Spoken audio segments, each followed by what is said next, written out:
ये कहानी है अमेरिका के 70 के दशक की, जब ग्रिजल्डा ब्लांको नाम की एक ड्रग लॉर्ड सभी पर राज करती थी। लोग उससे डरते थे, मर्द भी। लेकिन क्या होगा जब पावर उसके सिर पर चढ़ जाएगा? वो पागल हो जाएगी, लोगों को मारने लगेगी, सिर्फ इसीलिए ताकि उसके 4 बच्चे सुरक्षित रहें और उसका बिजनेस आगे बढ़ता रहे। कहानी बहुत जबरदस्त है और ये एक रियल स्टोरी भी है, क्योंकि ग्रिजल्डा ब्लांको नाम की सच में एक ड्रग लॉर्ड हुआ करती थी, जिसके नाम से ही सभी लोग थर थर कांपते थे। आखिर कौन थी ये औरत? देखेंगे उसी की कहानी, जो है हाल ही में रिलीज हुई नेटफ्लिक्स की एक सीरीज ग्रिजल्डा। लेकिन उससे पहले आपसे रिक्वेस्ट है कि वीडियो को लाइक करें और चैनल को सब्सक्राइब भी करें। शुरुआत में हमें एक टेक्स्ट दिखाया जाता है जिसमें कोलंबिया का एक बहुत बड़ा ड्रग लॉर्ड पैब्लो एस्कोबार वो कह रहा होता है कि उसे बस एक ही इंसान से डर लगता था, जो एक औरत है। उस औरत का नाम है ग्रिजल्डा ब्लांको। इसके बाद हम ग्रिजल्डा को देखते हैं, जो आधी रात में अपने घर आती है। वो बहुत घबराई हुई थी और उसके शरीर से खून निकल रहा था, मतलब कि उसे चोट लगी है। वो तुरंत अपने घाव पर पट्टी लगाती है और एक दवाई खाती है, जिसके बाद वो अपने दोस्त कार्मेन को कॉल करती है और उसे कहती है कि हम दोनों के बीच बहुत दिनों से बात नहीं हुई, लेकिन मुझे तुम्हारी मदद चाहिए और मेरे और एल्बर्टो के बीच कुछ हुआ है और तुम ही हो जो मुझे समझ सकती हो। और एल्बर्टो ग्रिजल्डा का पति है। वो कार्मेन से कहती है कि वो मायामी आने वाली है। इसके बाद सुबह हुई भी नहीं थी कि ग्रिजल्डा अपने तीनों बच्चे ऊबर, डिक्सन और ऑजी, उन तीनों के साथ अपने घर को छोड़कर चली जाती है। और ये समय था 1978 का। रास्ते में बच्चे झगड़ रहे होते हैं कि आखिर वो लोग यहाँ से क्यों जा रहे हैं, लेकिन उनकी माँ ग्रिजल्डा उन्हें समझाती है सब कुछ ठीक हो जाएगा। अगली सुबह वो लोग कोलंबिया से मायामी पहुंच जाते हैं। ग्रिजल्डा अपने बेस्ट फ्रेंड कार्मेन से मिलती है और उसके घर जाती है। वहाँ वो अपने दोस्त से कहती है कि तुम्हें नहीं पता मेरे साथ क्या हुआ है। कार्मेन कहती है बाद में बात करेंगे, पहले सेटल हो जाओ। वो ग्रिजल्डा और उसके तीनों बच्चों को कमरा दिखा देती है जहां वो लोग रह सकते हैं। कार्मेन अपने दोस्त से पूछती है कि तुम कब तक रुकने वाली हो। ग्रिजल्डा कहती है जब तक कोई काम न मिल जाए। ग्रिजल्डा अपने तीनों बच्चों से कहती है कि जब तक मुझे काम नहीं मिलता हम यहीं रहेंगे और काम मिलने के बाद ही हम यहाँ से निकल जाएंगे, लेकिन तब तक तुम तीनों शैतानी मत करना। ग्रिजल्डा अपने बच्चों को बताती है कि जब वो एल्बर्टो के साथ थी तब से वो कार्मेन को जानती है, वो उसकी बेस्ट फ्रेंड है। ऑजी, जो सबसे छोटा बेटा है, वो अपनी माँ से पूछता है कि वो लोग नए देश में कैसे सेट होंगे, क्योंकि उसे तो इंग्लिश भी नहीं आता। लेकिन उसकी माँ भरोसा दिलाती है कि वो लोग यहाँ एडजस्ट कर लेंगे। कार्मेन, ग्रिजल्डा दोनों रेस्टोरेंट जाते हैं और वहाँ ग्रिजल्डा अपने दोस्त से कह रही होती है मुझे पता है तुम्हें प्रॉब्लम हो रही है, लेकिन मैं तुरंत यहाँ से चली जाऊंगी। लेकिन कार्मेन अपने दोस्त से कहती है मैं समझ सकती हूँ, मेरे पति रेनाल्डो से डिवोर्स होने के बाद मेरा भी बहुत बुरा हाल हुआ था। कार्मेन उसे पूछती है तुम्हारे पति ने तुम्हारे साथ क्या किया, क्या उसने तुम्हें मारा है? ग्रिजल्डा कहती है उससे भी बहुत बुरा किया। ग्रिजल्डा उससे कहती है मुझे पता है तुमने अपने पति के साथ क्या किया, उससे अलग होने के बाद तुमने अपना ट्रैवल एजेंसी खोला और इसीलिए मैं तुमसे सच में बहुत खुश हूँ, तुम बहुत इंस्पायरिंग हो। ग्रिजल्डा भी अपने लाइफ में कुछ ऐसा ही करना चाहती है, अब अपना बिजनेस स्टार्ट करना चाहती है। उसने अपने लाइफ में बहुत कुछ झेला है और वो इस ड्रग्स बिजनेस से बाहर निकलना चाहती है। कार्मेन कहती है मेरे साथ ट्रैवल एजेंसी में काम कर लो। ग्रिजल्डा उसके साथ काम करने के लिए मान जाती है और अपने पति एल्बर्टो और रेनेल्डो के नाम पर टोस्ट करते हैं। ग्रिजल्डा आधी रात में अपना बैग अनपैक कर रही थी और वो ड्रग का एक पैकेट निकालती है जो वो कोलंबिया से यहाँ ले आई है। इसके बाद अगले दिन ग्रिजल्डा अपने पति के साथ काम करने वाले अकाउंटेंट आर्टूरो को कॉल लगाती है, जो ड्रग्स बिजनेस संभालता है। वो काफी चिंता में था कि अचानक ग्रिजल्डा कहाँ चली गई। ग्रिजल्डा उसे बता देती है कि वो मायामी में है। आर्टूरो उसे बताता है तुम्हारे पति ने तुम्हारे पीछे आदमी लगाए हैं, तुम थोड़ा बच के रहना। ग्रिजल्डा कहती है कि वो 1 किलो चुरा के लाई है और उसे ये बेचना है और वो यहीं रहकर एक नई शुरुआत करना चाहती है। आर्टूरो उसे एक रेस्टोरेंट द म्यूटिनी का नाम बताता है जहां लोग आकर ड्रग्स खरीदते हैं और वो उसे थोड़ा संभल के रहने के लिए कहता है, क्योंकि मायामी में उसकी देखभाल करने के लिए वहाँ कोई भी नहीं है, वो वहाँ अकेली है। कार्मेन वहाँ आती है और उसे कुछ मेल देती है और कार्मेन उसकी जितनी भी मदद कर रही है ग्रिजल्डा उसके लिए उसे थैंक्स कहती है। ग्रिजल्डा बगल वाले दुकान में जाती है नाश्ता करने, जहाँ का मैनेजर अपने एम्प्लॉय को बहुत डांटता है, कहता है अच्छे से सफाई करने, और वो लड़का स्पेनिश में अपने बॉस को गाली देता है, जिस पर ग्रिजल्डा उसे पूछती है क्या तुम कोलंबियन हो? वो कहता है हाँ, इतनी दूर आया था सिर्फ बर्तन साफ करने। रात को वो पहुंच जाती है द म्यूटिनी, जो कि एक बहुत बड़ा क्लब है और वहाँ सभी लोग मस्ती कर रहे थे, डांस कर रहे थे और वहाँ पर वो एक आदमी को देखे ही जा रही थी। वो उसे जानबूझकर टकराती है। इसके बाद वो दोनों एक दूसरे से बातें करने लगते हैं। ग्रिजल्डा अपना लाया हुआ ड्रग्स का एक छोटा सा सैंपल देती है, जिसके बाद वो आदमी तो खुश हो जाता है। वो आदमी जिसका नाम जॉनी है वो वो बहुत ही बड़े ड्रग डीलर आमिलकार के लिए काम करता है जो भी वहीं पर था। जॉनी को ये ड्रग्स बहुत पसंद आया जो काफी स्ट्रांग था और ग्रिजल्डा उसे कहती है मेरे पास पूरा 1 किलो है। वो आदमी उसे अपने साथ आने के लिए कहता है और उसे अपने बॉस आमिलकार से मिलाता है। ग्रिजल्डा उसे बात करती है और बताती है कि मेरे पास 1 किलो कोक है जिसे वो बेचना चाहती है। आमिलकार समझ जाता है कि वो कोलंबियन है और वो कहता है कि वो वेनेजुएला से है और वो अपने बचपन में ही अपने परिवार के साथ अमेरिका शिफ्ट हो गया। ग्रिजल्डा बताती है कि वो ये ड्रग्स अपने 11 साल के बेटे के बैग में स्मगल करके लाई है। आमिलकार उसे कह देता है कि मैं बहुत बड़ा डीलिंग करता हूँ, 1 किलो को लेकर मैं क्या ही करूंगा, यहाँ से निकल जाओ और इस गधे आदमी यानी कि जॉनी को भी अपने साथ लेकर जाओ। बाहर आने पर वो दूसरा आदमी जॉनी ग्रिजल्डा को बंदूक से धमकाता है और कहता है कि तुम्हारे पास जितने भी ड्रग्स हैं मुझे दो। वो ग्रिजल्डा को मारता है और उसका सारा कोक लेकर वहां से चला जाता है। अब ग्रिजल्डा रात में अपने घर आती है तो उसके तीनों बच्चे सो चुके थे। वो यही सोच रही थी कि वो गुजारा करने के लिए आखिर करेगी क्या। तभी उसका छोटा बेटा ऑजी जाग जाता है और अपनी माँ से कहने लगता है कि वो अपने पुराने घर को मिस कर रहा है। तभी हम फ्लैशबैक में देखते हैं कि ग्रिजल्डा का पति एल्बर्टो अपने बड़े भाई फर्नांडो के साथ ड्रग्स का बिजनेस चलाता था, लेकिन बिजनेस में बहुत बड़ा नुकसान हुआ है क्योंकि उनका 2 शिपमेंट न्यूयॉर्क में पकड़ा गया। करीब $500 मिलियन का नुकसान हुआ है और अब फर्नांडो एल्बर्टो के साथ डील खत्म करना चाहता है और इसके बाद कोई भी एल्बर्टो के साथ काम नहीं करेगा। जिसका माल पकड़ा गया उसके साथ तो बिल्कुल भी नहीं। इसलिए एल्बर्टो अपनी पत्नी ग्रिजल्डा से कहता है कि कर्ज उतारने का सिर्फ एक ही तरीका है, ग्रिजल्डा को फर्नांडो के साथ एक रात गुजारना होगा क्योंकि फर्नांडो पहले से ही ग्रिजल्डा को पसंद करता था। लेकिन ग्रिजल्डा मना कर देती है क्योंकि वो अब शादीशुदा है। लेकिन उसका पति एल्बर्टो कह देता है कि अगर परिवार को बचाना है तो तुम ही ये करना होगा और सिर्फ तुम ही ये कर सकती हो। जिसके बाद ग्रिजल्डा फर्नांडो से मिलने के लिए चली जाती है। अगले दिन हम जॉनी को देखते हैं जो अपने गाड़ी के डिक्की में 1 किलो माल रख देता है और ग्रिजल्डा उस पर नजर रखी हुई थी। वो उसका पीछा करते हुए एक बार में आती है और उसे एक आदमी से बात करते हुए देखती है। जॉनी उस दूसरे आदमी को कोक का डेमो दे रहा था, वो कोक जो उसका है भी नहीं। ग्रिजल्डा बहुत गुस्सा हो जाती है और जैसे ही जॉनी बाहर आता है ग्रिजल्डा उस पर बेसबॉल बैट से हमला करती है क्योंकि वो उसी के माल को बेच रहा था। वो चाहती है कि जॉनी उसे उस आदमी से मिलाए और वो अपना माल लेकर वहां से निकल जाती है। कुछ समय के बाद जॉनी कार्मेन के ऑफिस पहुंच जाता है ग्रिजल्डा से बात करने और उसे बताता है कि तुम्हारी मीटिंग फिक्स हो गई है। तभी वहां पर कार्मेन आ जाती है और उन दोनों से पूछती है कि आखिर चल क्या रहा है। ग्रिजल्डा झूठ कह देती है कि ये ऊबर के स्कूल से आया है, लेकिन जॉनी कह देता है कि तुम्हारी दोस्त कोक बेचती है और ये सुनते ही कार्मेन गुस्सा हो जाती है और उसे कह देती है अपना बोरिया बिस्तर बांध लो, यहाँ से निकल जाओ, मैंने तुम्हें रहने के लिए जगह दिया और तुम मुझसे झूठ बोल रही हो। कार्मेन हैरान हो जाती है जब उसे पता चलता है उसके घर में 1 किलो कोक है। ग्रिजल्डा उसे समझाती है कि मैं बस कुछ पैसे जुगाड़ करना चाहती थी। कार्मेन उसे कहती है लगता है तुम ड्रग्स को अपने अंदर से कभी निकाल ही नहीं पाओगी। ग्रिजल्डा उसे कहती है तुम्हें पता है मैंने अपने पति को क्यों छोड़ा, क्योंकि उसने कहा उसके भाई के साथ एक रात गुजारने, उसका कर्ज उतारने के लिए। लेकिन ये सब के बावजूद कार्मेन बहुत गुस्से में थी क्योंकि ग्रिजल्डा ने उसे झूठ बोला। ग्रिजल्डा कह देती है कि वो कल सुबह ही घर छोड़कर चली जाएगी। ग्रिजल्डा फिर उसी रेस्टोरेंट के एम्प्लॉय चूचो से मिलती है और उसे कहती है कि क्या तुम मेरा बॉडीगार्ड बनोगे, तुम्हें बस मेरे बगल में खड़े रहना है और एक रात के लिए $200 मिलेंगे। फिर जैसे वहाँ उसका बॉस आता है कहता है काम पर लगने के लिए, लेकिन ग्रिजल्डा उसे कह देती है ये मेरा भाई है और मैं इससे मिलने के लिए आई हूँ तो तू जाकर अपना काम कर। वो वेटर बॉडीगार्ड का काम करने के लिए मान जाता है। इसके बाद ग्रिजल्डा अपने लिए गाड़ी रेंट पर लेती है और उसी वेटर के साथ मीटिंग के लिए निकल पड़ती है। चूचो ग्रिजल्डा के लिए गाड़ी का दरवाजा खोलता है और वो जॉनी को बता देती है ये मेरा बॉडीगार्ड है। फिर वो तीनों अंदर जाते हैं और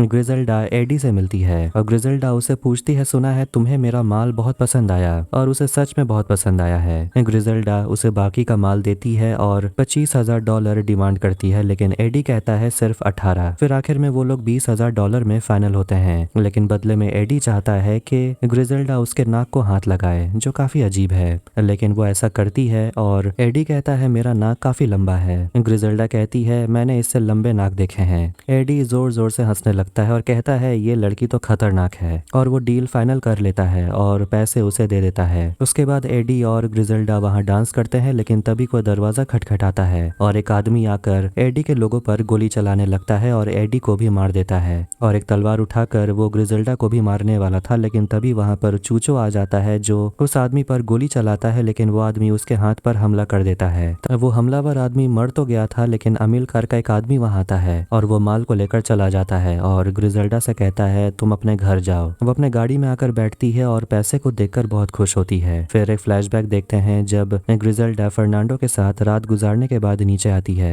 वो उसी के एक आदमी से कहती है मुझे घर छोड़ दो। ग्रिजेल्डा ये सब करना तो नहीं चाहती थी, लेकिन फिर भी उसने अपने परिवार को बचाने के लिए ये सब किया। वो बिल्कुल भी खुश नहीं थी। और एल्बर्टो अपनी पत्नी से पूछता है तुम्हें मजा आया क्या? ग्रिजेल्डा उसे कहती है तुम मजाक कर रहे हो क्या? मैंने तुम्हारा कर्ज उतारने के लिए ये सब किया। वो अपने पति से ऐसे बात सुनने के बाद वो उसे छोड़ने का सोच लेती है और उससे झगड़ा करने लगती है। कहती है मैं कहीं और जी लूंगी। एल्बर्टो उसके साथ जबरदस्ती करने लगता है और कहने लगता है कि मेरे बिना तो कुछ भी नहीं है, 1 हफ्ते के अंदर तू वापस आ जाएगी। ग्रिजेल्डा गुस्से में अपने पति के ऊपर गोली चला देती है और उसके एक आदमी पर भी गोली मार देती है, लेकिन गन फाइट में ग्रिजेल्डा को भी एक गोली लग जाती है उसके कमर पे। मतलब कि ग्रिजेल्डा अपने पति एल्बर्टो को मार कर मायामी भागी है। उसके दिमाग में अपने पति की ही बात घूम रही थी कि वो अपने पति के बिना कुछ नहीं कर पाएगी। प्रेजेंट में ग्रिजेल्डा म्यूटिनी पहुंचकर अमिलकार से मिलने के लिए जाती है और उसे एक बार इस कोक को ट्राई करने के लिए कहती है जो अमिलकार के कचरे से 10 गुना ज्यादा अच्छा है। और वो कहती है दोनों मिलकर खूब पैसे कमाएंगे।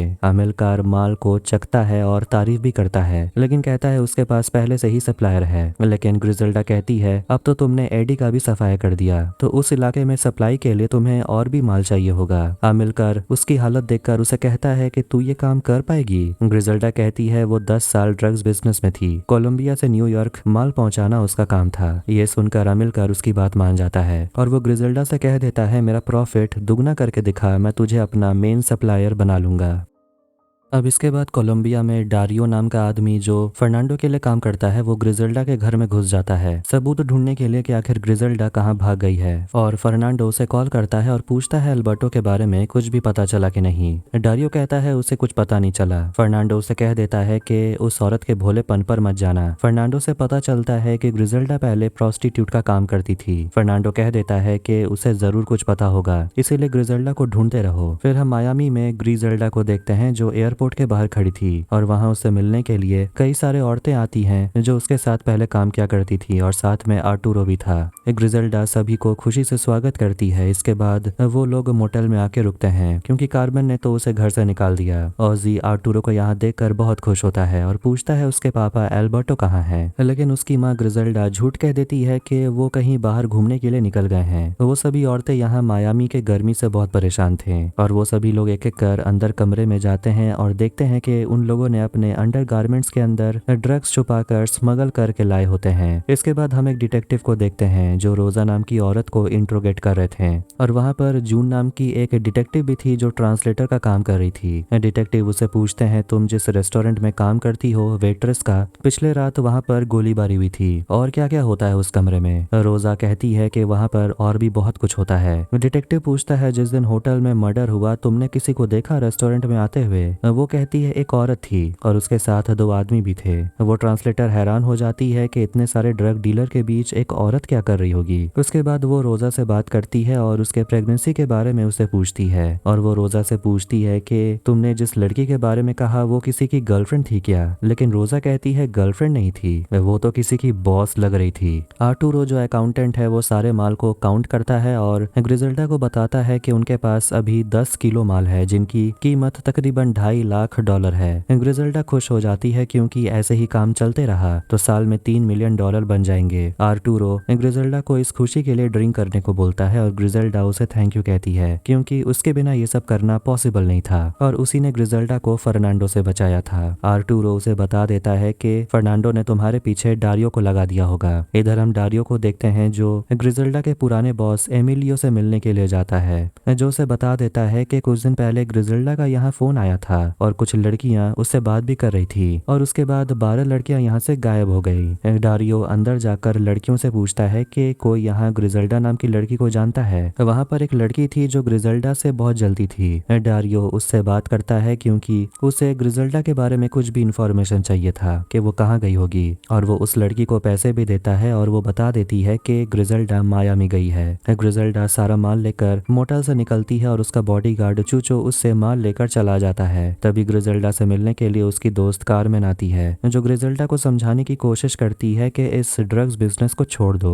क्योंकि तुम इसी नरक से भाग के आई थी, दोबारा इसमें जाना कोई समझदारी का काम नहीं है। कारमेन चली जाती है ये कहकर कि तुम एक दिन पकड़ी जाओगी या तुम्हारे साथ बहुत कुछ बुरा हो जाएगा, और ये देखने के लिए मैं तुम्हारे साथ नहीं रहना चाहती। ग्रिजेल्डा आर्टुरो आमिलकार से मिलने के लिए जाते हैं और वहां पर एक और आदमी बैठा हुआ था। ग्रिजेल्डा उसे अपना 10 किलो माल दे देती है और 25 ग्रैंड के हिसाब से $2.5 लाख मांगती है। आमिलकार कहता है कि मैं तुम्हारा कोक नहीं खरीदने वाला। वो ग्रिजेल्डा को मिलाता है अपने करंट सप्लायर पापो से, और उन दोनों का सेटलमेंट पहले ही हो चुका है। और ये सब सुनकर ग्रिजेल्डा काफी ज्यादा भड़क जाती है, क्योंकि वो बहुत बड़ा रिस्क उठाकर इतना सारा माल यहाँ लाई थी। वो कहती है हम दोनों के बीच में डील हुआ था, और वो गुस्से में उन दोनों आदमियों को गाली देने लगती है और वहां से जाने लगती है। आमिलकार उसे कहता है कोई और होता तो वो तुम्हारा माल लेकर तुम्हें समंदर में फेंक देता। शुक्र मनाओ कि मैं अच्छा इंसान हूँ, मेरे एक कहने पर तुम्हारे माल को कोई खरीदेगा भी नहीं। ये सब कुछ सुनने के बाद ग्रिजेल्डा थोड़ी सी घबरा गई थी, क्योंकि वो बहुत कुछ सोच के रखी थी, लेकिन कुछ भी प्लान के हिसाब से नहीं हो रहा। फिर हम उसी फीमेल डिटेक्टिव जून को देखते हैं, जो पहले ट्रांसलेटर का काम कर रही थी, और देखते हैं कि उसके मेल कलीग्स उसका बहुत मजाक उड़ाते हैं, क्योंकि वो वहाँ एकमात्र फीमेल ऑफिसर थी। लेकिन जून भी किसी से कम नहीं है, वो उल्टा जवाब देना जानती है। जहाँ पर गोलीबारी हुई थी जिस होटल में, वहाँ से कुछ सिगरेट बरामद हुई हैं, और उनमें से एक सिगरेट में लिपस्टिक लगा हुआ था। लेकिन सीनियर ऑफिसर इस बात को इग्नोर करते हैं और कहते हैं वैसे भी ये डिटेक्टिव जेनसन का केस है, तुम्हारा काम नहीं है, तुम्हारा काम है सिर्फ मेमो बनाना। जून अपने ऑफिसर से पूछती है क्या आपने मेरा कभी मेमो पढ़ा है? वो कहता है हाँ, काफी अच्छा काम करती हो तुम, और वो मुंह लटकाते हुए वहां से चली जाती है। होटल में सारी औरतें बाहर बैठी हुई थी और ग्रिजेल्डा के दोनों बड़े बेटे ऊपर से सभी को देख रहे थे। उन लड़कियों को अभी तक पैसा नहीं मिला, क्योंकि माल तो बिका ही नहीं, जिस वजह से वो लोग पैसे की डिमांड कर रहे थे। लेकिन ईजा नाम की लड़की कार्ला को कह देती है थोड़ा सा सब्र रखो, पैसा जरूर मिलेगा। ग्रिजेल्डा काफी टेंशन में थी और ईसा जाकर उसे समझाती है कि तुम टेंशन मत लो, लेकिन उसे तो अपने बच्चों का पेट भरना है, माल को बेचना है। ईजा और ग्रिजेल्डा याद करने लगते हैं अपने पुराने दिनों को, जब वो ऐसे ही बैठकर अपने क्लाइंट्स का इंतजार किया करते थे। जून अपने बेटे को छोड़ने के लिए स्कूल आती है, और यहाँ में पता चलता है कि जून अपने पति से सेपरेट हो चुकी है, जिससे उसका बेटा थोड़ा सा नाराज रहता है।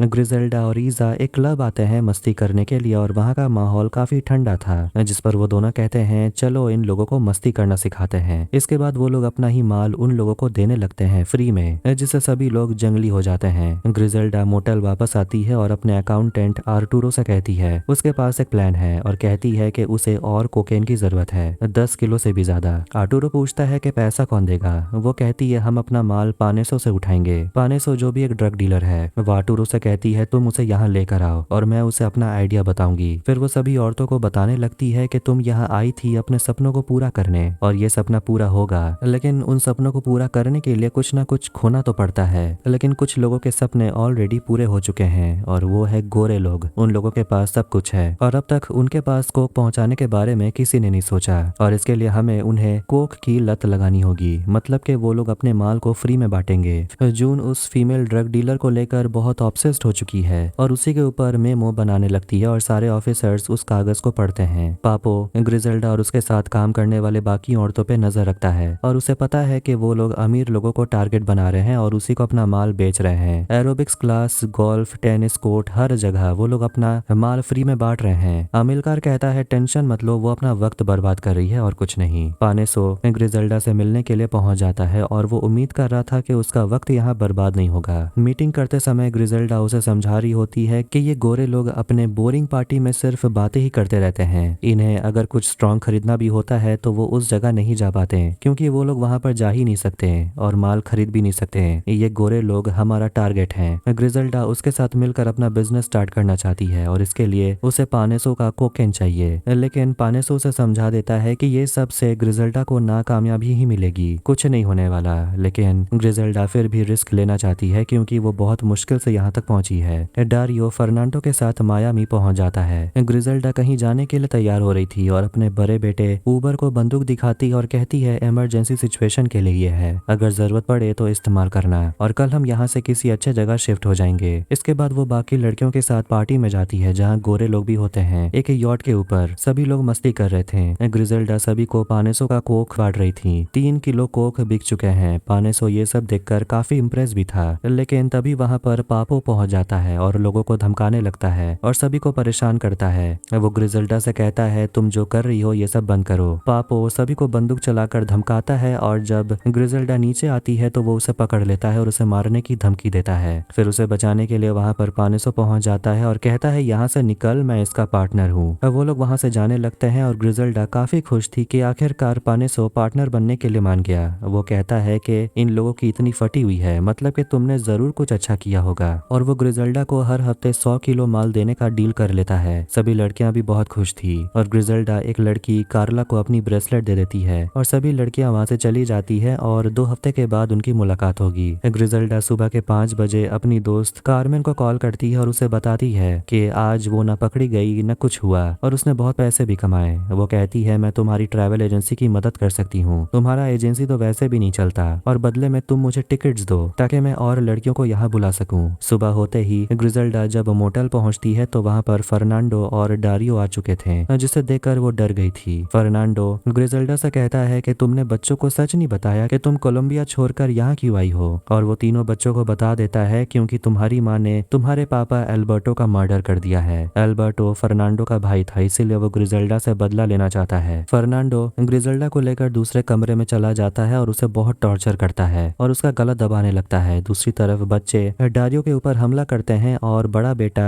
ऊबर ड्रॉयर से बंदूक निकाल लेता है और अपनी माँ को बचाने के लिए, जिसका फर्नांडो गला दबा रहा था, ऊबर गोली चलाने ही वाला था, लेकिन तभी वहां डारियो पहुंच जाता है और उसे बंदूक चलाने से रोक लेता है। और फर्नांडो डारियो से कहता है उस लड़के को मार दे, लेकिन डारियो फर्नांडो को ही गोली मार देता है। ग्रिजल्डा डारियो से थैंक यू कहती है और पूछती है कि आखिर तुमने ऐसा क्यों किया। डारियो कहता है पता नहीं क्यों, लेकिन मैं बच्चों को नहीं मार सकता था। वो ग्रिजल्डा को उसका अंगूठी देता है जिसे वो फेंक देती है और वो डारियो से कहती है इस बॉडी को ठिकाने लगाने, उसके बाद हम बैठकर बात करेंगे। अब कहानी जाती है 3 महीने बाद। हम डैनी नाम के एक आदमी को देखते हैं जो ग्रिजल्डा के लिए काम करता था। वो अपना गेम कंप्लीट करके आ ही रहा था कि तभी पापो का आदमी उस पर हमला करता है और उसे बुरे तरीके से बहुत मारता है। इसके बाद हम ग्रिजल्डा को देखते हैं जो अपने नए घर में शिफ्ट हो गई है, जो काफी बड़ा है और उसकी सभी सहेलियां भी उसी के साथ रह रही हैं। ग्रिजल्डा अपने छोटे बेटे के लिए उसका पसंदीदा मछली लाती है, लेकिन उसे कोई इंटरेस्ट नहीं है। ग्रिजल्डा उस मछली को एक्वेरियम में डाल देती है, जिस पर बड़ा बेटा अपनी माँ को समझाता है कि ये जैगुआर फिश है, इसे अकेले रहना पसंद है। ओजी जो छोटा बेटा है वो थोड़ा सा चुप चुप रहने लगा था। होटल में जो कुछ भी हुआ उसके बाद आर्टूरो ग्रिजल्डा को कुछ दिखाना चाहता है। डारियो जो पहले फर्नांडो के लिए काम करता था वो भी अब ग्रिजल्डा के साथ ही रहता है और देखते हैं कि डैनी बहुत बुरी तरह घायल हो गया था। वो अपने बॉस मतलब के ग्रिजल्डा से कहता है कि आपको उस आदमी को मारना पड़ेगा। ग्रिजल्डा पापो और उसके आदमियों के इस रवैये से अब थक चुकी है। डारियो बताता है कि यहाँ के लोगों की यही प्रॉब्लम है। अमिलकार और उसके गैंग वो सभी मिलकर अपने राइवल्स को रास्ते से हटा ही देंगे। आर्टूरो ग्रिजल्डा से कहता है कि रफा सालाजार तुमसे और पानेसो से मिलना चाहता है, शायद वो तुम्हारा बिजनेस खरीदने में इंटरेस्टेड है। और वो अब सोच रही होती है तो क्या अब वो अपनी बिजनेस को ऐसे ही छोड़ देगी। आर्टूरो उसे समझाता है कि काफी समय से तुम बहुत कुछ झेल रही हो, अच्छा यही होगा तुम इस बिजनेस को बेच दो। दूसरी तरफ पुलिस को एक और केस मिलता है और वो एक विटनेस से पूछताछ कर रहे थे। यहाँ पता चलता है कि आमिलकार ने एक आदमी को मार दिया है। ग्रिजल्डा अपने बच्चों से बात कर रही होती है कि बिजनेस बेचने के बाद वो अपने बच्चों के साथ ज्यादा वक्त बिता पाएगी और शायद वो लोग छुट्टियों पर भी जा सकते हैं। डारियो और ग्रिजल्डा इंटीमेट हो रहे थे और वो नोटिस करता है कि ग्रिजल्डा जब भी नर्वस होती है तो वो अपने अंगूठी से खेलने लगती है, लेकिन वो अपनी टेंशन उसे बताती नहीं। वो बाहर आकर अपनी दोस्त ईसा से बात करती है जो उसे कहती है कि तुम अपने बिजनेस के बारे में इतना मत सोचना, क्योंकि तुम्हें पता है ना लोग तुम्हारे बारे में कितना बड़ा सोचते हैं। एक तो तुम औरत हो और तुमने अपना नाम बना लिया है, लोग तुम्हें गॉड मदर के नाम से बुलाते हैं। ग्रिजल्डा, आर्टूरो और डारियो बहामास पहुंच जाते हैं रफा सालाजार से मिलने के लिए और वो उन तीनों को अपना माल दिखाता है और बताता है कि कोलंबिया का सबसे बड़ा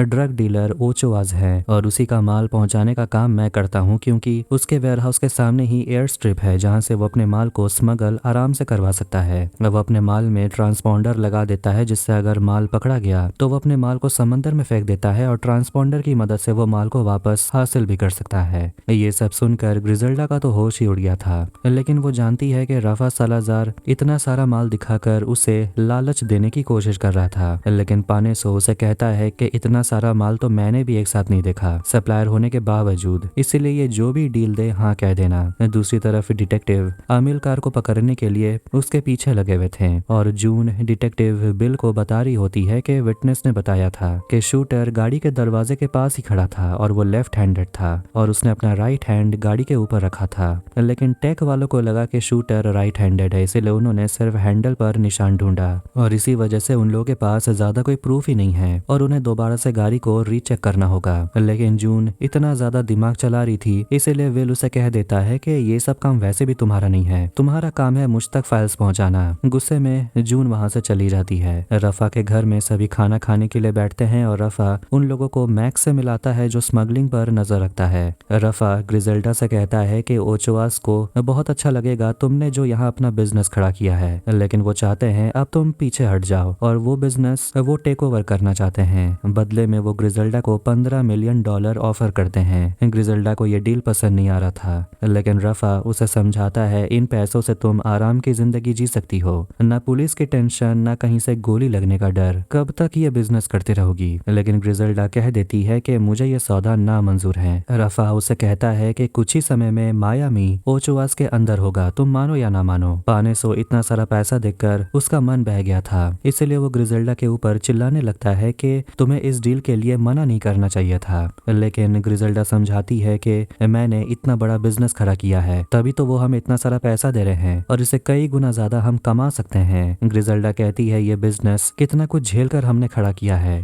इसे हम ऐसे ही नहीं दे सकते। वो पानेसो से कहती है कि जब किसी ने मेरा साथ नहीं दिया तब तुमने मेरा साथ दिया था और ग्रिजेल्डा के पास एक प्लान है। वो कहती है मेरे पार्टनर बन जाओ और जितना भी मैं कमाऊंगी उसका 25% तुम्हारा। ग्रिजेल्डा जब घर पर होती है तो उसे मिलने के लिए उसकी दोस्त आती है कार्मेन और देखते हैं कि वो हर महीने अपने ट्रेवल एजेंसी से टिकट लाकर ग्रिजेल्डा को देती है ताकि वो अपने लिए और लड़कियां बुला सके ताकि स्मगलिंग का बिजनेस और बढ़ सके। बदले में ग्रिजेल्डा उसे बहुत सारे पैसे देती है। आर्टुरो कह रहा होता है कि अगर ऐसे ही चलता रहा तो लड़कियों को यहाँ बुलाने के लिए ना पैसा रहेगा ना उन्हें देने के लिए कोई काम। लेकिन ईजा को पूरा भरोसा है क्योंकि ग्रिजेल्डा के वजह से ही आज वो लोग यहाँ तक पहुँच पाए हैं। अगले दिन ग्रिजेल्डा मायामी के ड्रग डीलर से बात करती है और उन्हें समझाती है कि हम में से कोई भी अपना बिजनेस ओचोवास को नहीं बेचेंगे, हमें एकजुट होना होगा तभी हम जिंदा रह सकते हैं और हमारी इजाजत के बिना वो अपना 1 ग्राम कोक भी यहाँ नहीं बेच पाएंगे। वो सभी से कहती है मुझे तुम लोगों का पता नहीं, लेकिन मैंने जो अपने मेहनत से बिजनेस को खड़ा किया है मैं ऐसे ही किसी को नहीं दूंगी। पापो ग्रिजेल्डा से पूछता है कि हमारा इंचार्ज कौन होगा। ग्रिजेल्डा उसे समझाती है कि हमारा लीडर कोई नहीं होगा, हमारा जो मुनाफा होगा हम सब आपस में बांट लेंगे। लेकिन पापो को ग्रिजेल्डा पर रत्ती भर भी भरोसा नहीं था। अमिलकार यहाँ पर नहीं था क्योंकि उसके पीछे पुलिस पड़ी हुई है, लेकिन उसका आदमी कहता है कि वो अपना बिजनेस बेचना चाहता है। ये सुनते ही सभी वहाँ से जाने लगते हैं क्योंकि सभी अपना बिजनेस बेचना चाहते थे ताकि उनका लीडर ओचुआ बन जाए। ये सबसे पापो भी खुश था कि कम से कम उनकी लीडर कोई औरत तो नहीं होगी। ग्रिजेल्डा अमिलकार के आदमी रिवी को समझाती है कि मुझे उससे एक बार बात करने दो, मैं उसे समझा दूंगी, वो अपना बिजनेस नहीं बेचेगा। रिवी उसे ले जाता है अपने बॉस से मिलवाने। ग्रिजेल्डा जानती है कि रिवी को उसका डील पसंद आया है, तभी वो ग्रिजेल्डा को अपने आलीशान गाड़ी में बैठाकर अमिलकार से मिलवाने के लिए ले जा रहा है। रिवी बताता है कि अमिलकार एक मर्डर में फंस गया है, उसके पीछे पुलिस पड़ी हुई है और ओचोवास ही उसे इस जाल से निकाल सकते हैं। ग्रिजेल्डा अमिलकार से मिलती है और उसे अपना प्लान बताती है, लेकिन उसे ऑलरेडी प्लान पता है और कहता है कि तुम उस शेर के सामने खड़ी होना चाहती हो, वैसे मैं तुम्हारी बहुत इज्जत करता हूँ क्योंकि तुम्हारे अंदर वो हिम्मत है। अमिलकार अपना बिजनेस बेचकर यहाँ से चले जाना चाहता है क्योंकि वैसे भी वो यहाँ एक मर्डर केस में फंस चुका है, एक विटनेस है जो कभी भी मुंह खोल सकता है, इसीलिए यहाँ से चले जाना बेहतर होगा। ग्रिजेल्डा वहाँ से जाने लगती है, लेकिन वो वापस आकर अमिलकार से कहती है अगर मैंने तुम्हारे विटनेस को मरवा दिया क्या तुम अपना डिसीजन बदल दोगे। इसके बाद रात में ग्रिजेल्डा और डारियो इंटीमेट हो रहे थे, जिसके बाद वो डारियो को विटनेस का एड्रेस देती है और उसे खत्म कर देने के लिए बोलती है। डारियो याद करता है कि जब वो 14 साल का था तब उसने पहली बार किसी का मर्डर किया था, उसके बाद से वो पहले जैसा नहीं रहा। डारियो उसे एक बार और समझा देता है कि इसका नतीजा बहुत बुरा हो सकता है, लेकिन ग्रिजेल्डा अपना बिजनेस बर्बाद होते हुए नहीं देख सकती, इसलिए वो डारियो को जाने के लिए कहती है। जून अपने सीनियर ऑफिसर से मिलती है और कहती है कि वो इस होमिसाइड डिपार्टमेंट में काम नहीं कर पा रही, मेल कॉलिग्स के वजह से नहीं, अगर ऐसा होता तो वो अपने घर से बाहर ही नहीं निकलती। वो अब कोई डेस्क जॉब करना चाहती है ताकि वो अपने अपने बेटे के साथ भी ज्यादा वक्त बिता पाए। डारियो और चूचो दोनों विटनेस के घर पहुंच जाते हैं और वहां पर उस आदमी को पकड़ लेते हैं जो पहले पुलिस से बात कर रहा था, लेकिन वहां पर उसके बीवी बच्चे भी थे, जिसे देखकर डारियो ग्रिजेल्डा को कॉल करता है और उसे बता देता है कि विटनेस का 6 महीना का बच्चा भी है। अगर उसकी पत्नी और उसके बच्चे को छोड़ दिया तो वो लोग कहीं जाकर छुप जाएंगे। अब करना क्या है? ग्रिजेल्डा सोच में पड़ जाती है, लेकिन वो अपने बात से नहीं मुकरती और कुछ समय के बाद डारियो उसे कॉल करके बता देता है काम हो गया है।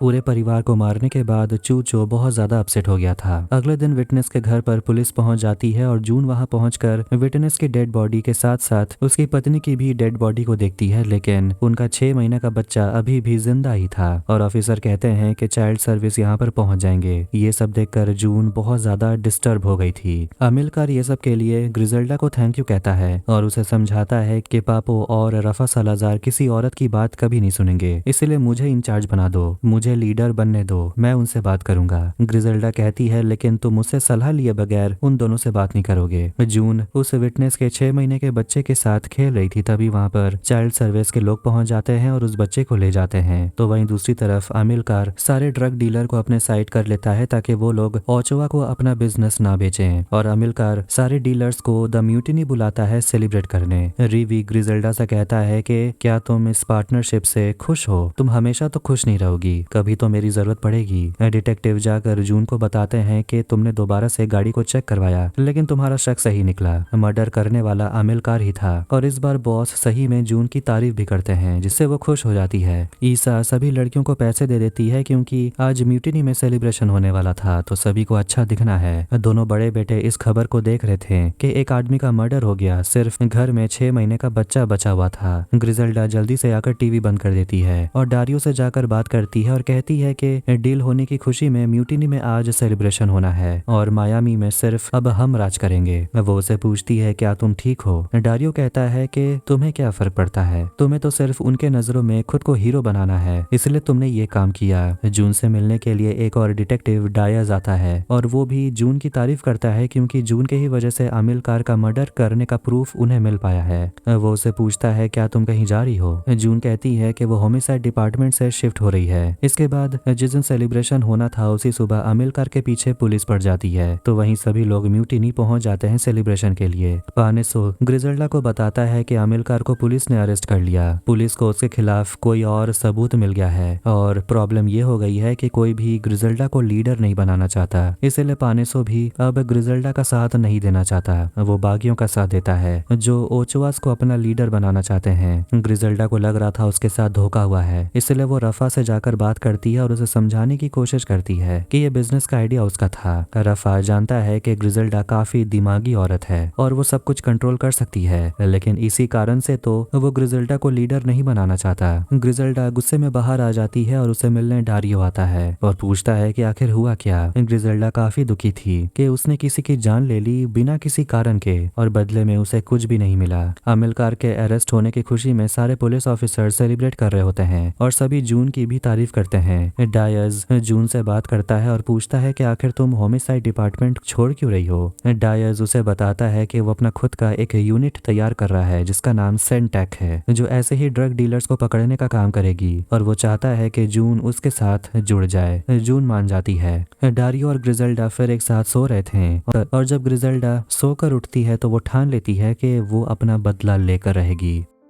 ग्रिजेल्डा अपने बेटे के साथ जाती है कार वॉश के लिए और वहां भी वो इसी बात को लेकर परेशान थी कि उसके सारे दुश्मन अब एक साथ हो चुके हैं, तो वो करेगी क्या। दूसरी तरफ मीडिया के सामने सेंटेक यूनिट को प्रेजेंट किया जाता है जिसे लीड करेगा डिटेक्टिव डायज। ग्रिजेल्डा अब अपने बच्चों की सेफ्टी के लिए एक नए घर में शिफ्ट हो जाती है और वहां पर काफी सारे गार्ड्स भी होते हैं। रीगो नाम का लड़का था जो क्यूबा से आया है और उसे वेलकम करने के लिए ग्रिजेल्डा उसे एक नया जूता देती है जिससे वो खुश हो जाता है। इसके बाद ग्रिजेल्डा अपने लड़कियों को कॉल करती है और ग्रिजेल्डा कह रही होती है कि उसे अभी तक कोई नया ऑर्डर नहीं मिला, जिस पर ईजा उसे समझाती है कि मर्दों ने हमारे ऊपर बहुत अत्याचार किया है, लेकिन तुम भी गॉड मदर हो, दिखा दो तुम क्या कर सकती हो। ग्रिजेल्डा इसके बाद डारियो को कॉल करती है और उसे बताती है कि हम लोग यहाँ पहुंच गए हैं, अब काम शुरू करो। जिसके बाद वो रीगो और चूचो को काम पर भेज देती है और वो अपने बच्चों को कहती है आराम करने। डारियो, रीगो और चूचो पानेसो का पीछा करते हुए एक कन्वीनियंस स्टोर तक पहुंच जाते हैं और वहां पर वो गोली गोलीबारी शुरू कर देते हैं, जहाँ वो लोग मिलकर पानेसो को मार देते हैं और रीगो पापो के घर में एक बॉम्ब ब्लास्ट करता है। ऑजी अपनी माँ से पूछता है कि हम यहाँ कितने दिन रुकने वाले हैं। ग्रिजल्डा कहती है बस 2-3 दिन, उसके बाद हम घर वापस चले जाएंगे। डारियो आकर बताता है कि काम हो गया और वो भरोसा दिलाता है कि अब सब कुछ ठीक हो जाएगा। इसके बाद वो दोनों किस करते हैं और रफा सलाजार न्यूज में सुन रहा होता है कि गोलीबारी में उसके सभी लोग मारे गए, पानेसो भी मर गया, जिससे रफा सलाजार बहुत ज्यादा गुस्सा हो जाता है। कन्वीनियंस स्टोर तक सेंटेक यूनिट पहुंच जाती है और डायज जून से कहता है कि हमें ये केस सॉल्व करना ही होगा क्योंकि सबकी नजर अब हमारे ऊपर है। रफा ग्रिजल्डा से मिलने के लिए पहुंच जाता है जो कहती है कि तुम लोगों ने मेरा सब कुछ छीन लिया था और मुझे सब कुछ वापस चाहिए। रफा उसे कहता है पापो अभी भी जिंदा है और जिसकी लाश उसके घर में मिली वो तो पापो का बाप था और वो ग्रिजल्डा का मजाक उड़ाता है कि क्या करती हो तुम, किसी को भी मार देती हो। पापो के आदमियों ने पहले ही उसे वहां से निकाल लिया था और तुम्हें लगा कि तुमने उसे मार दिया। तुम ये मत सोचना कि मैं तुम्हारे अंडर कभी काम करूंगा, तुम्हें इस शहर से मैं बाहर निकाल दूंगा। अगर पापो ने तुम्हें नहीं मारा तो मैं तुम्हें खुद मारूंगा, तुम दोनों को। ग्रिजल्डा को अपने लड़कियों की चिंता हो रही थी, कहीं उनकी जान खतरे में न आ जाए। और ईजा और रीगो एक दूसरे के साथ होते हैं। वो लोग एक दूसरे के साथ वक्त बिता रहे थे, लेकिन तभी वहां पर रफा सलाजार के लोग पहुंच जाते हैं और जब भागते हुए डारियो वहां पहुंचता है तो उसे ईजा और रीगो का सिर कटा हुआ डेड बॉडी मिलता है। ये सुनकर ग्रिजल्डा भी रोने लगती है।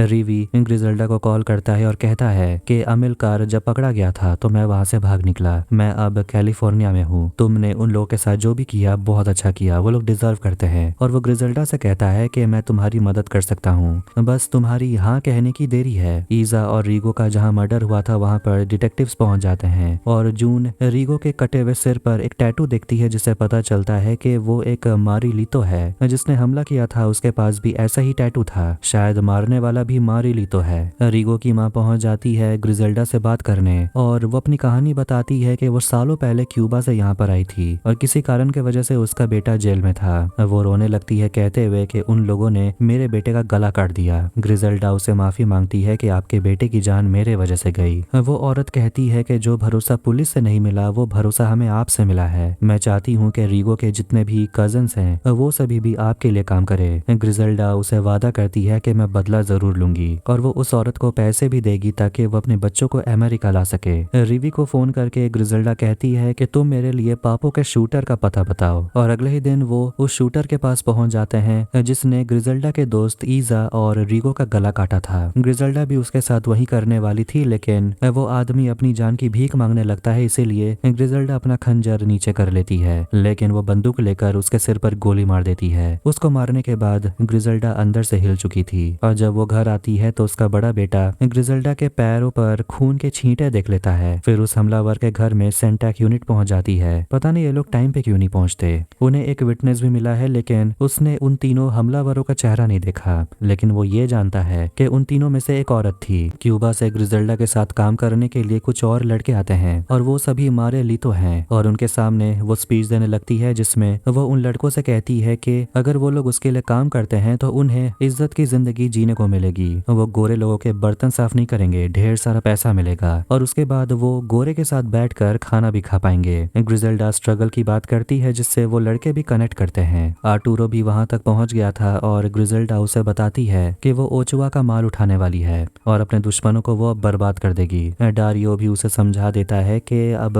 बात से काम नहीं बनेगा, वो रुकने वाले नहीं है। सुबह होते ही ग्रिजल्डा के आदमी पापो के लोगों को मारकर उनका माल चुरा लेते हैं। इसके बाद सभी लोग अपने गॉड मदर की जय जयकार करते हैं। डारियो ये सब देखकर कहने लगता है कि लगता है ग्रिजल्डा को अब ये सब करने में मजा आने लगा है। आर्टूरो कहता है क्या ही करे, ताकत का नशा होता ही ऐसा है। ऊबर अपनी माँ के बारे में बात करने के लिए डारियो के पास आता है क्योंकि उसकी माँ आजकल उसे कुछ बताती नहीं, लेकिन डारियो कहता है तुम्हारी माँ तुम्हें बस बचा ही रही है और कुछ नहीं। पापो और रफा सलाजार पागल हुए जा रहे थे क्योंकि ग्रिजल्डा उनके बिजनेस की वाट लगा रही थी। जून डायस से आकर बताती है कि हमें उस घर में मरी हुई लड़कियां जो मिली थी वो सारी प्रोस्टिट्यूट्स थीं और कागज का टुकड़ा मिला है जिसमें मेजरमेंट्स लिखा हुआ है, जिससे उन्हें पता चलता है कि माल को किलो के हिसाब से बेच रहे थे। और ये सब काम आमतौर पर मर्द लोग करते हैं, लेकिन अगर ये औरत कर रही है तो जरूर उनकी बॉस भी कोई औरत ही होगी और ये कोई और नहीं बल्कि वही फीमेल ड्रग डीलर है जिसके बारे में विटनेस भी बात कर रहा था। कोई तो है जो ओचोवा ऑर्गेनाइजेशन को खत्म करना चाहता है और ये भी साफ हो जाता है कि वो ड्रग लॉर्ड जो भी है उसके लिए सभी औरतें नहीं बल्कि मारिया लीतो भी काम करते हैं। ग्रिजल्डा अपने घर में अपने बच्चों के साथ मूवी देख रही थी, लेकिन वो तो किसी और ही ख्याल में डूबी हुई थी। ऊबर अपनी माँ का हाल पूछने के लिए जाता है, लेकिन तभी ग्रिजल्डा अपने बड़े बेटे से कुछ नहीं कहती। ऊबर कहता है, पता नहीं क्यों आप कुछ बताती ही नहीं। ये सुनकर ग्रिजल्डा उसे बता देती है कि वो प्रेग्नेंट है, लेकिन डारियो को ये नहीं पता।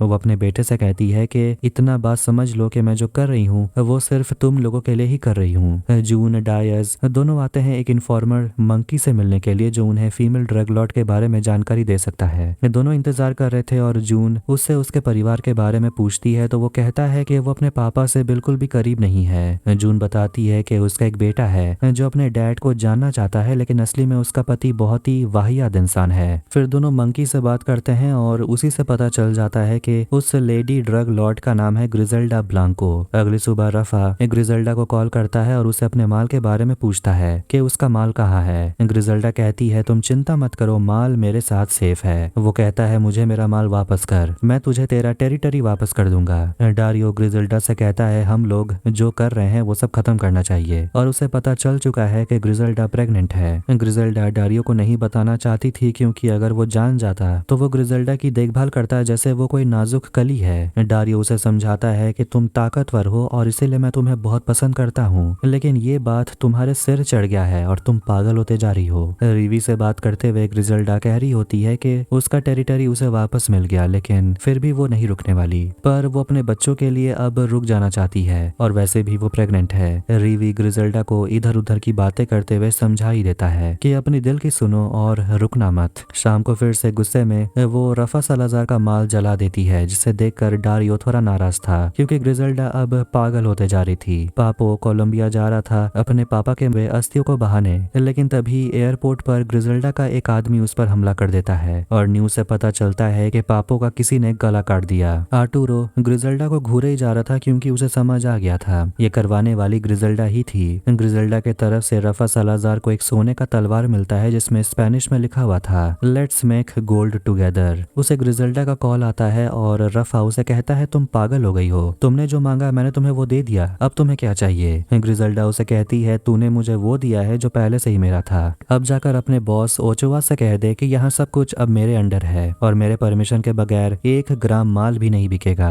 सेंटेक यूनिट मिगेलिटो को पकड़ लेती है, जिसने पापो को मारा था, और उसे वो ग्रिजल्डा के बारे में पूछते हैं, लेकिन वो कुछ भी नहीं बताता। ग्रिजल्डा ओचोवास के साथ मीटिंग करने जाने के लिए तैयार हो रही थी, और वो अपने बेटे को बता देती है कि प्रेगनेंसी के बारे में डारियो को तुम्हें नहीं बताना चाहिए था। खैर अब सब कुछ पहले जैसा हो जाएगा, पहले से भी अच्छा। ग्रिजल्डा फाबियो ओचोवा से मीटिंग करने के लिए पहुंचती है। आर्टूरो भी साथ में था। फाबियो कहता है कि मैंने सुना है तुम मायामी की इंचार्ज बनना चाहती हो, जो भी हो तुम ही बनोगी और हमारा सारा माल तुम्हारे हाथों से ही जाएगा। रफा सालाजार आर्टूरो को गोली मार देता है और कहता है कि तुमने हमसे पंगा लिया है तो भुगतना तो पड़ेगा। फाबियो डरी हुई घबराई हुई ग्रिजल्डा से कहता है कि अब धंधे की बात कर लें।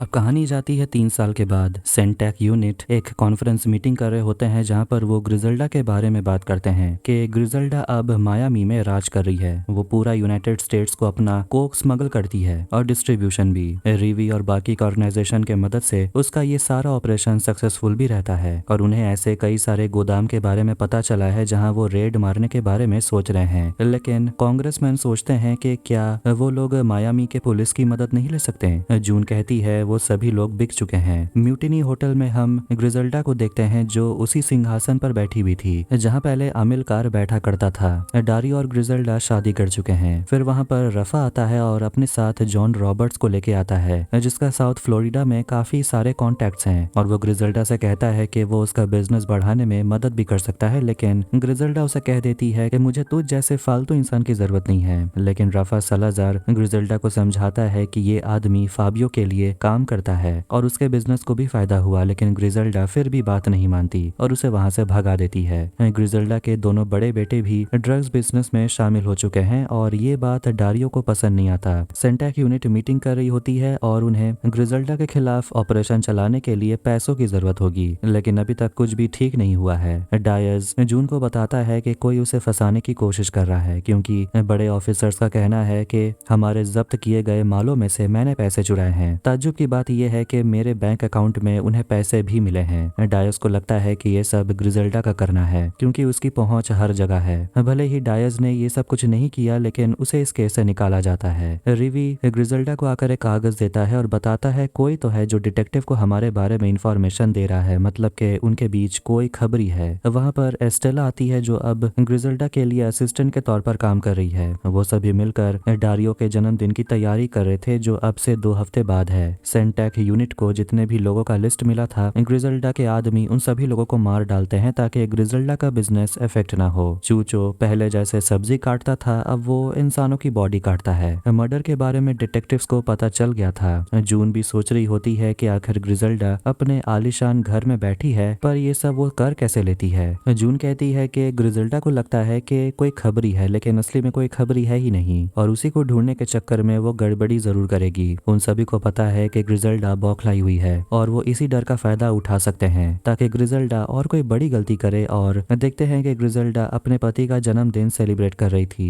वहाँ हम उन दोनों के बेटे को भी देखते हैं जिसका नाम माइकल है। ग्रिजेल्डा अपने पति के लिए एक सोने का बंदूक गिफ्ट करती है, लेकिन इतना ही नहीं, वो सारे गेस्ट को भी गिफ्ट देती है। सभी लोग इसके बाद डांस करने लगते हैं और ग्रिजेल्डा बैठकर सोच रही होती है कि वो कितनी दूर निकल आई है। रिवी आकर बताता है कि प्रॉब्लम हो गई है। पता चला कि उनके एक और गोदाम में छापा पड़ा है। ग्रिजेल्डा सोच रही होती है कि उसने तो सभी लोगों को मार दिया, तो आखिर पुलिस को पता कैसे चल रहा है इन गोदाम के बारे में। डारियो कहता है कि पुलिस लोग तुम्हें डराने की कोशिश कर रहे हैं, लेकिन रिवी पता लगाने के लिए वहां से चला जाता है। जून को एक डॉक्यूमेंट में कार्मेन के बारे में पता चलता है। मार्ता से बात करने पर जो रफा सलाजार की गर्लफ्रेंड है, वो भी ग्रिजेल्डा को समझा रही होती है कि तुम्हें चिंता करने की जरूरत नहीं है, ऐसा कुछ भी नहीं होने वाला जिससे तुम्हारा बिजनेस को खतरा हो। ग्रिजेल्डा को शक है कि जॉन रॉबर्ट्स उन्हें धोखा दे रहा है, शायद वही इंफॉर्मेशन पुलिस को बता रहा है। रफा सलाजार हमेशा से चाहता था कि उसका ये बिजनेस ठप हो जाए। ग्रिजेल्डा का बेटा डिक्सन पार्टी में आता है और वो एक आदमी के साथ लड़ने लगता है क्योंकि वो नशे में चूर था, जिस पर उसकी माँ उसे बहुत डांटती है, लेकिन वो अपनी माँ पर ही इल्जाम लगाता है कि आप ही पार्टी में चकने की तरह कोक बांट रही हैं, तो इसमें मेरी क्या गलती। अब इसके बाद केक काटने का समय आ जाता है और सभी लोग डांस करते हैं। डारियो ग्रिजेल्डा को समझाने की कोशिश करता है कि रिवी तुम्हारे मन में जहर घोल रहा है, तुम बेवजह लोगों को मार रही हो। डारियो अपने पूरे परिवार के साथ कहीं दूर जाने का सोच रहा था, लेकिन ग्रिजेल्डा अपने इस बिजनेस को छोड़कर कहीं नहीं जाने वाली। ग्रिजेल्डा गुस्सा हो जाती है और उसे पूछती है कि कहीं तुम ही पुलिस के खबरी तो नहीं हो। डारियो गुस्से में वहां से चला जाता है। मार्टा ग्रिजेल्डा को शीला नाम की लड़की से मिलाती है जो काफी रंगीन मिजाज की थी। कार्मेन पार्टी से चली जाती है ये कहते हुए कि सुबह उसे काम पर जाना होगा। मार्टा गुस्सा हो जाती है कि कहीं कार्मेन ही खबरी तो नहीं, क्योंकि आज वो कुछ अजीब बर्ताव कर रही थी। पार्टी से भी जल्दी चली गई। ग्रिजेल्डा से बात करने के लिए उसका बड़ा बेटा ऊबर आता है जो कह रहा होता है कि पार्टी में अब सब कुछ ज्यादा ही हो रहा है। माइकल कोक वाले पाइप से चॉकलेट पी रहा था और डिक्सन भी नशे में चूर है, वो अपनी गर्लफ्रेंड के साथ भाग गया। ग्रिजेल्डा को फर्क नहीं पड़ता,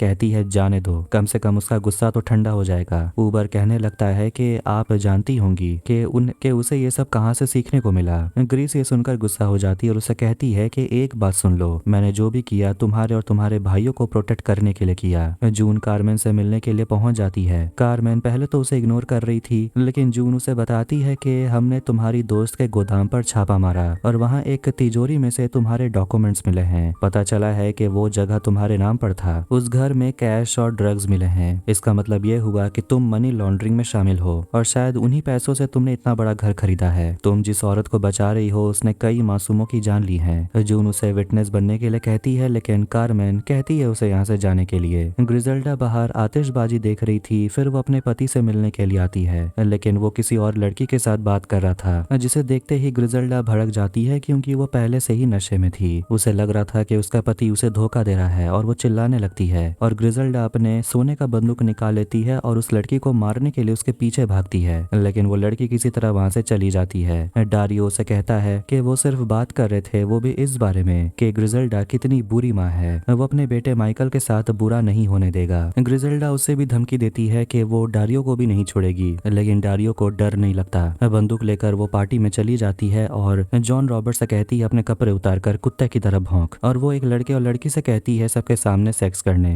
ग्रिजेल्डा पूरी तरह से पागल हो गई थी, लेकिन सही समय पर कार्मेन पहुंच जाती है सिचुएशन संभालने और वो ग्रिजेल्डा को अंदर लेकर जाती है और कार्मेन ग्रिजेल्डा की मदद करना चाहती है जैसे से वो पहले कार्मेन की थी। वो चाहती है कि ग्रिजल्डा यहाँ से कहीं दूर चली जाए और वो ग्रिजल्डा को बता देती है कि एक पुलिस वाली मेरे पीछे आई थी, वो लोग नहीं रुकने वाले। ये सब सुनकर ग्रिजल्डा को लगने लगता है कि कार्मेन ही खबरी है, वही धोखेबाज है। वो कार्मेन के ऊपर हमला करती है और उसका गला घोटने लगती है, लेकिन वहाँ पर डारियो पहुंच जाता है और ग्रिजल्डा को संभालता है और कार्मेन वहाँ से भाग जाती है। ग्रिजल्डा अपने पति से बात करते हुए बताती है कि तुम कमजोर पड़ने लगे हो जब से माइकल के बारे में तुम्हें पता चला है। मुझे तो अब समझ नहीं आ रहा कि मैं ऐसा कर क्यों रही हूँ, मैंने उन लोगों को मारा क्यों। डारियो कहने लगता है कि शादी में हम दोनों घुट रहे हैं, इसलिए अच्छा यही होगा कि हम दोनों एक नई शुरुआत करें, कहीं चले जाएं। लेकिन ग्रिजल्डा का मन अभी भी नहीं बदला था। डिक्सन अपनी गर्लफ्रेंड के साथ क्लब में डांस कर रहा था। फिर वो चला जाता है उसके लिए ड्रिंक लाने और उसकी गर्लफ्रेंड से बात करने के लिए एक लड़का आता है। ये देखकर डिक्सन अपना बंदूक निकालकर उस लड़के को धमकाने लगता है और इस गलती के वजह से उसके पीछे पुलिस पड़ जाती है। वो पहुंच जाता है चूचो के घर पर और उसे कहता है पुलिस आ रही है और मेरी गलती का इल्जाम अपने सर ले ले, मुझे बचा ले। लेकिन चूचो की पत्नी पीछे से कह रही होती है ये तुम्हें मरवा देगा,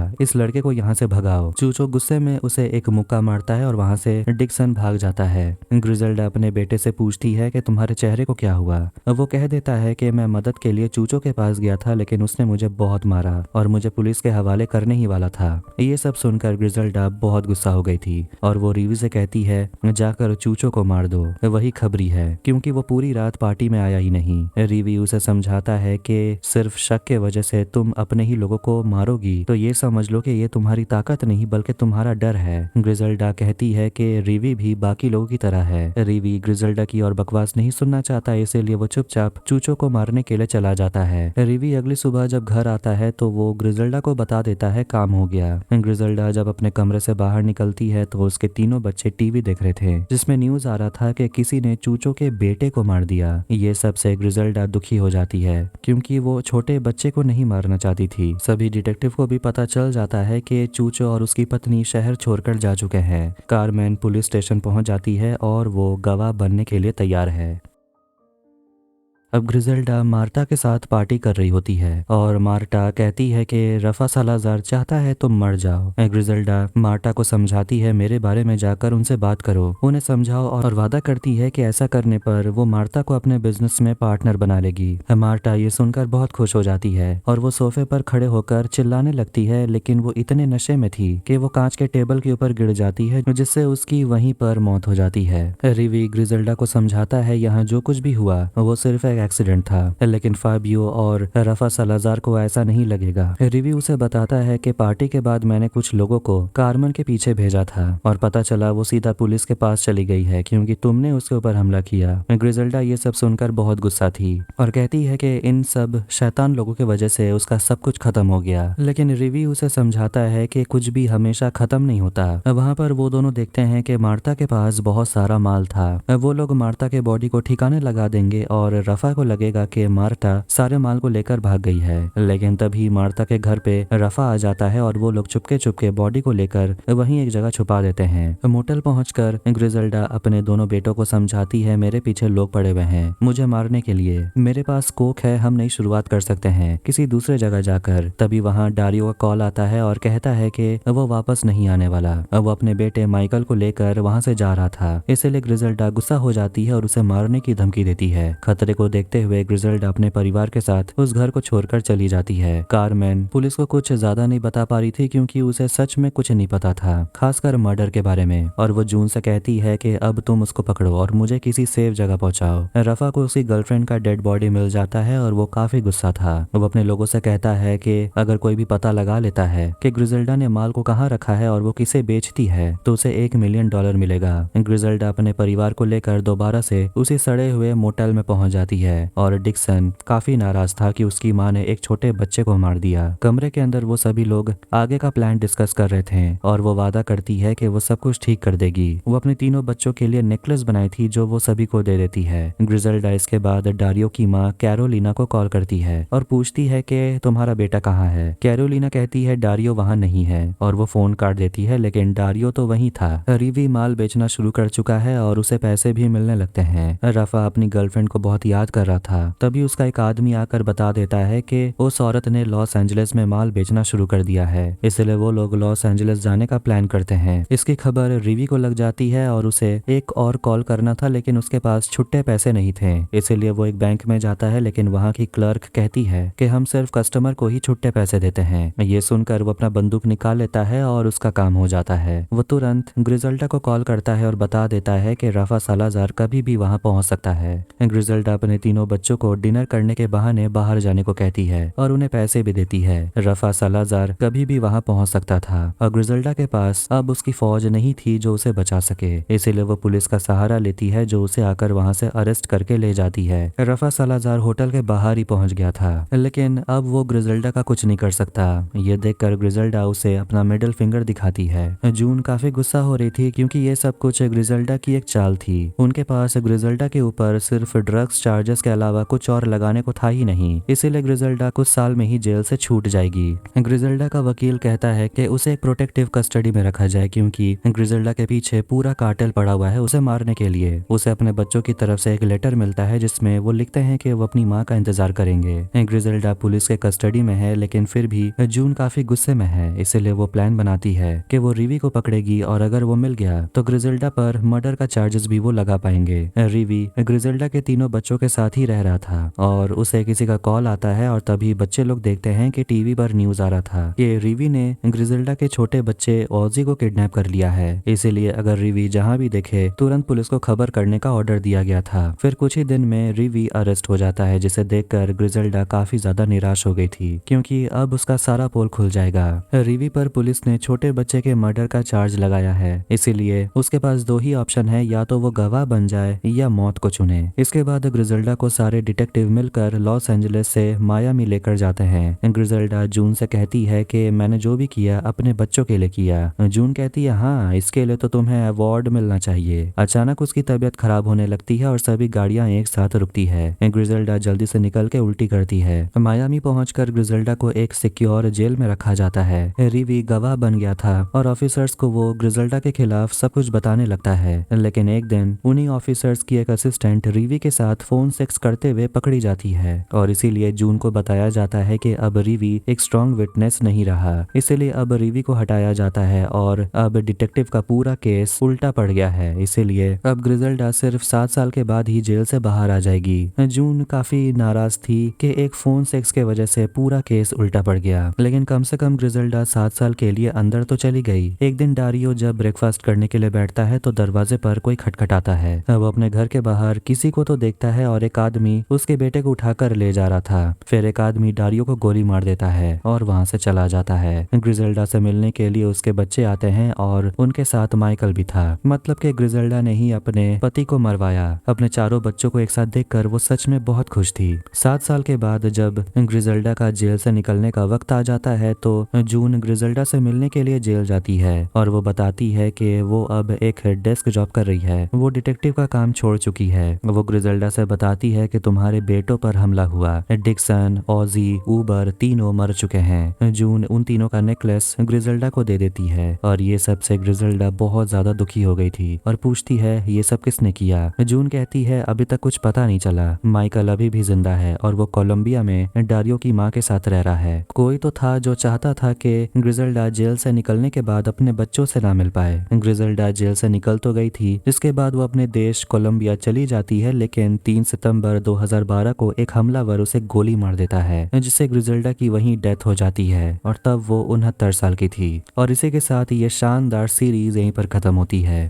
तो आपको ये सीरीज कैसा लगा कमेंट करके जरूर बताएं। अगर मेरी बात की जाए तो मुझे ये शो बहुत ज्यादा जबरदस्त लगा क्योंकि इस मेन कैरेक्टर को इतना बड़ा शैतान दिखाया गया है और अच्छी बात यह है कि शैतान को बिल्कुल भी किसी हीरो की तरह नहीं दिखाया गया। शुरू में ऐसा पहले लग सकता है कि आप इस कैरेक्टर से थोड़ा बहुत इमोशनली रिलेट कर पाएं क्योंकि ग्रिजल्डा का स्ट्रगल दिखाया गया है, लेकिन जैसे जैसे वो अपने बिजनेस को बढ़ाते चली जाती है साथ साथ उसके आसपास लाशों की ढेर इकट्ठा हो रही थी। उसके बाद ग्रिजल्डा के माँ के इमोशंस के साथ थोड़ा बहुत भी कनेक्ट कर पाना आसान नहीं था क्योंकि वो एक मॉन्स्टर बन गई थी। और यही इस शो की अच्छी बात है कि इस मॉन्स्टर के करतूतों को बिल्कुल भी ग्लोरीफाई नहीं किया गया है क्योंकि अगर किसी की जान लोगे तो तुम्हारी जान के पीछे कोई ना कोई तो पड़ जाएगा। हालांकि परफॉर्मेंस की बात की जाए तो सोफिया वर्गारा को हमने मॉडर्न फैमिली में देखा है ग्लोरिया के रोल में, जो काफी मजेदार मजेदार कैरेक्टर है, बहुत हंसी आता है देखकर, और उन्हें सीरियस रोल में देखना सच में किसी सरप्राइज से कम नहीं था। उनका परफॉर्मेंस बहुत जबरदस्त था, नो डाउट। तो चलिए वीडियो को एंड यहीं करते हैं। अगर आपको वीडियो पसंद आए तो वीडियो को लाइक जरूर करें, चैनल को सब्सक्राइब भी करें। मिलते हैं नेक्स्ट वीडियो में, टेक केयर।